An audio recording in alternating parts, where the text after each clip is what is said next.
ہاں تو بچوں، کل ہم نے کس کے بارے میں بات کی تھی؟ کل ہم نے الحکیم کے بارے میں بات کی تھی محترم۔ اللہ کے ہر کام میں حکمت پوشیدہ ہوتی ہے۔ اور آج ہم عدل کے بارے میں بات کریں گے محترم۔ العدل یعنی وہ جس کا ہر کام انصاف کے مطابق ہوتا ہے، جو مطلق انصاف کا حامل ہو، ہر کام کو اس کے وقت پر انجام دیتا ہو۔ رب نے جب یہ دنیا بنائی، پہاڑوں کو اس نے اونچا بنایا، جیسے دریا اور سمندر کو گہرا بنایا ہے بچوں۔ اسی نے رات بنائی ہے اور دن کو پیدا کیا۔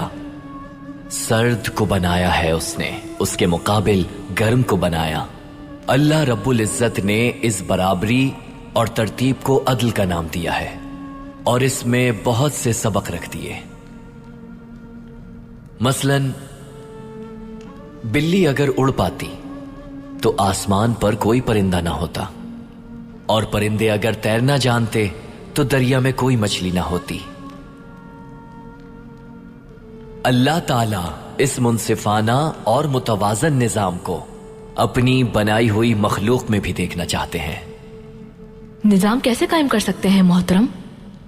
آپ یہ عادل بن کر کر سکتے ہیں،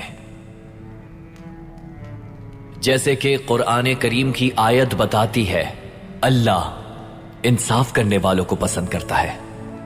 اور ہم منصف کیسے بن سکتے ہیں؟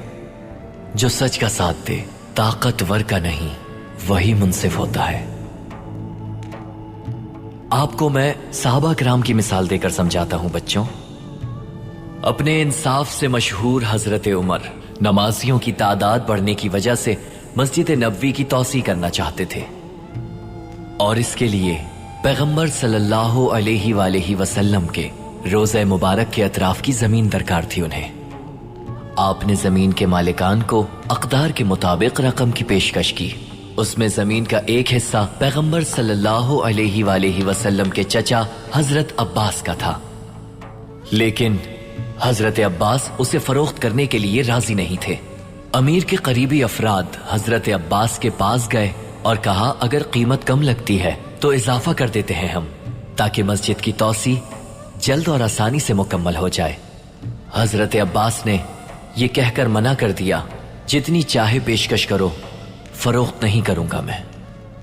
حضرت عمر یہ مسئلہ عدالت میں لے گئے اور انصاف کے لیے مشہور حضرت عبید بن کعب کے سامنے پیش کیا۔ اب ایک جانب ریاست مسلمین کی نمائندگی کے لیے وہاں موجود تھے حضرت عمر، اور دوسری طرف تھے زمین کے مالک حضرت عباس۔ جناب عبید بن کعب نے حضرت عمر سے مدعا سنا اور حضرت عباس کو دیکھا۔ حضرت عباس مخاطب ہوئے اور کہا، میں اس زمین کا مختار ہوں، جیسے چاہے استعمال کروں۔ انہوں نے ہر ممکن پیشکش کی ہے، لیکن میں یہ زمین فروخت نہیں کروں گا۔ پھر قاضی نے کیا فیصلہ کیا محترم؟ حضرت عمر حق پر تھے۔ صبر رکھو ہائبرس، آگے سنو۔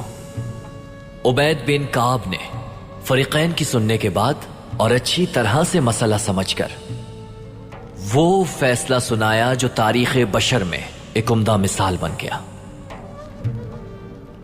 اسلامی قانون کے مطابق کسی خطہ زمین پر مالک کی رضامندی کے بغیر کوئی کچھ بھی نہیں کر سکتا، چاہے وجہ اور مقصد کتنے ہی بڑے کیوں نہ ہوں۔ اس لیے حضرت عباس حق پر ہے۔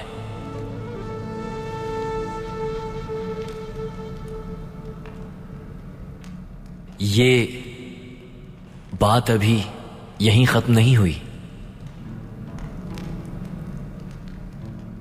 اس وقت جب کاتب یہ تاریخی فیصلہ تحریر کر رہے تھے تو اسی دوران انہوں نے ایک آواز سنی۔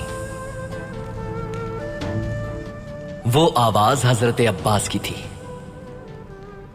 انہوں نے کہا، آج سے یہ زمین ریاست کے اختیار میں دیتا ہوں میں، تاکہ مسجد کی توسیع کی جا سکے، اور اس کی مجھے قیمت بھی نہیں چاہیے۔ آج سے اپنی میں یہ زمین امیر المومنین حضرت عمر کے حوالے کرتا ہوں۔ قاضی